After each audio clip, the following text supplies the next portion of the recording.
వద్దంటే రాజకీయం చేస్తాను అంటదే, కయ్యానికి కాలు దూతా ఉంటదే. అరే వద్దు వద్దంటుంటే అసలు ఊరుకోదే. మాట పైలమే అవ్వా నీ మూట పైలమే అవ్వా. అరే మాట పైలమే అవ్వా నీ మూట పైలమే అవ్వా.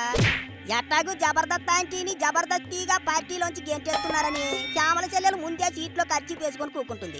జగనన్నని యాపీ చేయాలని నోటికొచ్చిందల్లా కూస్తుంది. మాటలు నేర్చిన శిలక జగనన్న రాసిచ్చిందల్లా గొట్టాల ముందు కూకుని కుకు కుకు కోడి పెట్టరాగం అన్నట్టు భలే మాట్లాడుతుంది. ముందు బాగానే ఉంటుంది, కానీ తర్వాతే మన బతికేటో మనకు అర్థం కాదు. ఈ విషయం తెలుసుకోలేకపోతుంది శ్యామల చెల్లాయి. వైసీపీలో చేరిన కొత్తలో రోజా ఎట్టా ఉండేదో ఇప్పుడు శ్యామలను చూస్తుంటే అచ్చం అట్టాగే అనిపిస్తుందట చాలా మందికి. జగనన్న కోసం బల్లవటాయికి మరో గొర్రె వచ్చేసింది రో అనుకుంటున్నారట ఇంకొంతమంది. అయినా ప్రస్తుతం రోజా పరిస్థితి ఏటైపోనాదో చూస్తూ కూడా ఆ సీట్లో ఎట్టా కూకోబుద్ధి అవుతుందో ఏటో మరి శ్యామల చెల్లాయికి. పైగా చిన్న నోట పెద్ద పెద్ద మాటలు మాట్లాడుతుంది. రాజకీయాల్లో ఆరితేరి ఉన్నోళ్లను, ప్రజల్లో కొండంత అభిమానం సంపాదించుకున్నోళ్లను పట్టుకుని ఎట్టా పడితే అట్టా కీచుమంటోంది. వాళ్ళంతా పిచ్చుక మీద బ్రహ్మాస్త్రం ఎందుకని శ్యామల చెల్లెలి మాటలకు నవ్వి ఊరుకుంటున్నారు.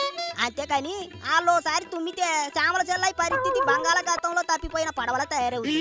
ఎన్నికల సమయంలో చంద్రబాబు గారిని అట్టుకుని నోటికి ఎంత వస్తే అంత మాట్లాడి, మొన్న గొట్టాల ముందు కూకొని పవన్ కళ్యాణ్ గారిని ఎట్టా పడితే అట్ట మాట్లాడింది. చివరికి మెగాస్టార్ చిరంజీవి గారిని కూడా ప్రశ్నిస్తోంది.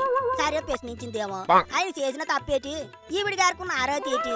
అమ్మగారు కూడా సినిమాల్లో యాక్టింగ్ చేస్తా ఉంటది కదా, మెగాస్టార్ గారు ఎట్టంటోలో తెలీదా? ఆడపిల్లల్ని అట్టా అంటారా ఇట్టా అంటారా అంటారేటి? ఏటన్నారాయన మనవడు కావాలి అని అందరూ తాతయ్యలాగే కోరుకున్నాడు. అది కూడా ముందు ఓ మనవరాలు పుట్టాకే ఆయన ఈసారి మనవడు కావాలని సరదాగా నవ్వుతూ మాట్లాడారు. దానికి కొంపలాంటుకు పోయినట్టు సెలవులు పలవలు అల్లేశారు. దిక్కుమాలిన మనుషులు దిక్కుమాలిన మాటలును. చెల్లెళ్ళంటే ప్యానం ఇస్తారు మెగాస్టార్, కూతుళ్ళే ఆయన ఇంట్లో మహారాణులు, మనవరాళ్లే మెగాస్టార్కి యువరాణులు. చెల్లెళ్లకు రూపాయి ఇవ్వాలంటే గలాట ఎట్టుకునే అన్నదమ్ములున్న ఈ కాలంలో ఇద్దరు చెల్లెళ్ళకి 200 కోట్ల ఆస్తి రాసిచ్చారు చిరంజీవి గారు. అట్లాంటి మనిషిని అట్టుకుని ఈ సింతకాయలాంటి ప్రశ్నిస్తుందట. అసలు శ్యామల చెల్లాయి ఎవరి పార్టీలో ఉందో, ఎట్లాంటి పార్టీలో ఉండి ప్రశ్నిస్తుందో అర్థమవుతుందా? జగనన్న తన పిల్లలకి రావాల్సిన ఆస్తి కూడా లాగేసుకుంటున్నాడు. చీజీ అట్లాంటి అన్నయ్య ఎవరికి ఉండొద్దు అని షర్మిల చెల్లెలే గొట్టాల ముందు బాధపడుతూ చెప్పింది. చెల్లెల్ని ఒంటరిని చేసి రాజకీయాల్లో కూడా దెబ్బతీసేందుకు అన్న అస్తం పార్టీ లీడర్లను లాక్కుంటున్నాడు. శ్యామల చెల్లాయి అందరికంటే ముందు నువ్వు ప్రశ్నించాల్సింది మీ జగనన్ననే. అట్లాంటిది అది వదిలేసి ఇట్ట చెల్లెమ్మలకు 100 కోట్లు రాజిచ్చిన మెగాస్టార్ గారిని ప్రశ్నిస్తావా? ఇట్ట ఎవరిని పడితే వాళ్ళను ఎట్టా పడితే అట్టా మాట్లాడినందుకే రోజాకాయ సీటు చిరిగిపోయింది. ఇప్పుడు నువ్వు వచ్చావు, రేపు తమరికి కూడా రోజాకు పట్టిన గతే పడుతుంది అంటంలో ఎట్లాంటి సందేహము లేదంటున్నారు చాలా మంది. ఎందుకంటే అన్న కళ్ళలో ఆనందం చూడటానికి ఏది పడితే అది చేసి నోటికొచ్చిందల్లా వాగి ఎవ్వరు బాగుపడలేదు.